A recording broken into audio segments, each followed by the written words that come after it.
So hello friends, welcome to Bharatiya railway academy. చూడండి friends, ministry of railways government of India నుంచి అయితే officer update అయితే రావడం జరిగింది. చూడండి, railway recruitment tentative exam schedule అని చెప్పేసి. ఓకేనా, అంటే కొన్ని టెక్నీషియన్ ఎగ్జామ్ అని, నెక్స్ట్ ఆర్ఆర్బీ జేఈ అని, ఆర్పిఎఫ్ అని, ఇందులో కొన్ని 3 పోస్టులు అయితే మట్టుగా 3 వేకెన్సీ నోటిఫికేషన్లో అయితే మటు కొన్ని ఎగ్జామ్ డేట్స్ వాళ్ళు వన్ డే అలాగే 2 డేస్ అయితే మట్టుగా చేంజ్ చేయడం అయితే అయిందండి. ఓకేనా, యాక్చువల్ మనం ఫస్ట్ ఓల్డ్ ప్రకారం చూసుకుందాం. ఓకేనా, అది చూడండి, ఏదైనా ఓల్డ్ నోటిఫికేషన్ అనమాట. ఏఎల్పి అయితే ఇక్కడ సంబంధం లేదు, ఎందుకంటే ఏఎల్పి ఎగ్జామ్కి ఆల్రెడీ అడ్మిట్ కార్డ్స్ కూడా రావడం జరిగింది. ఓకేనా, అది చూడండి, RPF SI చూసుకున్నదైతే December 2, December 3, December 9, December 12 అయితే అవుద్దని చెప్పేసి ఉంది. నెక్స్ట్ టెక్నీషియన్ చూసుకున్నట్టయితే December 18 నుంచి December 29 వరకు అయితే అవుద్దని చెప్పేసి చెప్పడం జరిగింది. ఓకే, నెక్స్ట్ ఆర్ఆర్బిజేఈ అండ్ అదర్ చూసుకున్నట్లయితే 13, 16, 17 అయితే అవుతుందని చెప్పేసి అయితే ఉందన్నమాట. ఇదేం చూసుకున్నట్లయితే ఓల్డ్ నోటిఫికేషన్ అనమాట ఇది. ఓకేనా, అయితే మనకు ఈరోజు వచ్చిన నోటిఫికేషన్ అయితే చూద్దాం. చూడండి, డేటు 21/11 ఈరోజు అనమాట. ఓకేనా, నెక్స్ట్ చూడండి, chairperson of railway recruitment board అనమాట. ఏంటి, ఓకే, అర్థమవుతుంది కదా.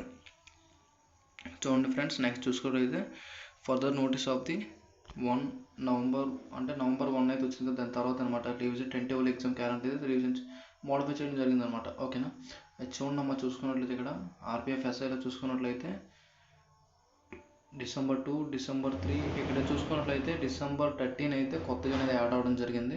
ఓకేనా, December 13.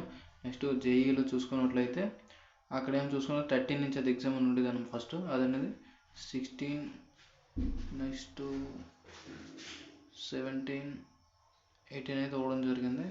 ఓకే, నెక్స్ట్ చూసుకున్నట్లయితే టెక్నీషియన్ చూసుకున్నట్లయితే ఇందులో అయితే ఎక్కువ అప్డేట్ అయితే ఏం చేయలేదు. ఓకేనా, అయితే ఇక్కడ ఏంటంటే టెక్నీషియన్ చూసుకున్నట్లయితే ఫస్ట్లో వచ్చేమో 16 నుంచి అలా ఉండేదన్నమాట. ఓకేనా, 16 నుంచి ఉండేదన్నమాట. ఇక్కడేమో 19 నుంచి 29 వరకు అవుతుందని చెప్పేసి అయితే చెప్పడం జరిగింది. ఓకేనా, అర్థమైంది కదా. ఓకే, అయితే అర్థమైంది కదా. నెక్స్ట్ ఫర్దర్ అంతకుముందు ఎలా ఉంది అదే డీటెయిల్స్ అనేది ఇప్పుడు ఇవ్వడం జరిగింది. అది ఏమి ఎక్స్ప్లెయిన్ చేయవసరం లేదు. ఓకేనా, చూసారు కదా, ఎగ్జామ్ డేట్స్ అయితే మినిమం 1 or 2 days అయితే మళ్ళీ ఎక్స్టెండ్ చేయడం జరుగుతుంది, కానీ మరీ ఎక్కువ చేయడానికి అయితే అవకాశం లేదు, ఇక్కడ ఏమీ లేదనమాట. ఓకేనా, అయితే మీరైతే బాగా ప్రిపరేషన్ అయితే బాగా చేయండి. ఎక్కడ ఏ విధంగా కూడా మీరైతే ఆపడానికి ట్రై చేయండి. ఓకేనా, ట్రై చేయకండి. ఓకే, నీకు ఏమైనా డౌట్స్ ఉంటే కామెంట్ సెక్షన్లో కామెంట్ చేయండి. మరిన్ని అప్డేట్స్ కోసం మన ఛానల్ సబ్స్క్రైబ్ చేయండి. Okay, thanks for watching.